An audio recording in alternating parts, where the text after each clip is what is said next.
नमस्कार दोस्तों। आइए आज हम बात करने वाले हैं एक ऐसे द्रव्य की जो हर दिन आपके और मेरे घर में यूज़ होता है, पूजा में यूज़ होता है। आज हम बात करने वाले हैं कपूर की। कपूर जिसको कैम्फोर भी कहा जाता है, जिसका बॉटनिकल नेम सिनेमोमम कैम्फर होता है, जो लॉरेसी फैमिली से बिलोंग करता है। कपूर ही क्यों क्यों कहा जाता है इसको कपूर?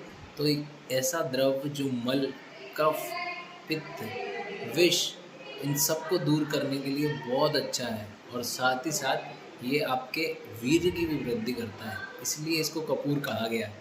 और अगर इसकी उत्पत्ति की बात करूँ तो इसकी उत्पत्ति मेनली इंडिया में देहरादून साइड, मैसूर साइड, इस साइड देखी जाती है और श्रीलंका, जापान यहाँ पर भी इसकी खेती होती है। अब इसकी खेती जब होती है तो वो किस तरीके से कपूर फॉर्म होता है वो हम डिस्कस कर लेते हैं थोड़ा सा। तो कपूर का जो प्लांट होता है, जिसकी स्टेम्स होती है, जो उसकी तने होते हैं, उन सबको काटा जाता है। उनमें सब में जो निर्यास होता है वो इकट्ठा होता है। उसको काटने के बाद हम उसको बॉईल करते हैं। बॉईल करने के बाद जब जो वेपराइज फॉर्म में कलेक्ट होता है, दैट्स द कपूर। बट यहाँ पे प्रोसेस ख़त्म नहीं होती। उसके बाद हमको उसको शुद्ध करने के लिए वापस से ऊर्ध्वपातन की प्रोसेस करनी होती है, जहाँ हम उसको वापस से ऊपर उड़ाते हैं और एक मेटल में या एक बर्तन में उसको चिपकाते हैं, मतलब ऐसे ऊपर आके वो चिपक जाता है। देन हम उसको कलेक्ट करते हैं। इस तरीके से कपूर का फॉर्मेशन होता है।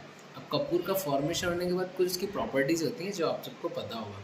कपूर हवा में रखेंगे तो हवा की उष्णता, तीक्ष्णता से क्या होगा, उड़ जाता है। पानी में डालेंगे तो फ्लोट करेगा। माचिस दिखाएंगे तो बूम, बहुत तेज़ जलता है। और साथ ही चौथा कि बहुत तीक्ष्ण गंधी है, बहुत शानदार फ्रेगरेंस आपको आती है कपूर से। बात कर लेते हैं रस पंचक में। कटु रस और तिक्त रस प्रधान है, मधुर रस भी है इसमें। इसके बाद गुणों की बात करूँगा तो गुणों में लघु होता है और तीक्ष्ण होता है। अगर इसके वीर्य की बात करूँगा तो वीर्य यहाँ पर शीत होता है, ठंडा होता है कपूर। बाकी इसका विपाक जो होता है वो कटुई फॉर्म होता है यहाँ पे।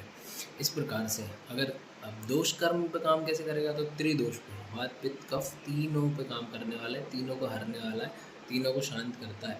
साथ ही साथ अन्य कर्मों की बात करूँ तो आइस के लिए, चक्षुष के लिए बहुत अच्छा है। श्वास कांस जो होता है आपको, उसमें भी बहुत अच्छी इसका रिज़ल्ट देखा जाता है। और सुगंधी है तो मुख में जो दुर्गंध आती है, मुख के जो रोग हैं, उन सब में भी बहुत अच्छा इसका रिज़ल्ट देखा जाता है। इस प्रकार से कपूर की बात जो आपके और मेरे डेली लाइफ में बहुत यूज़ होता है। अगर जानकारी अच्छी लगी हो तो आयुर्वेद चुनें अपने लिए, अपनों के लिए। आयुर्वेद श्रेष्ठ है। जय आयुर्वेद। Thank you.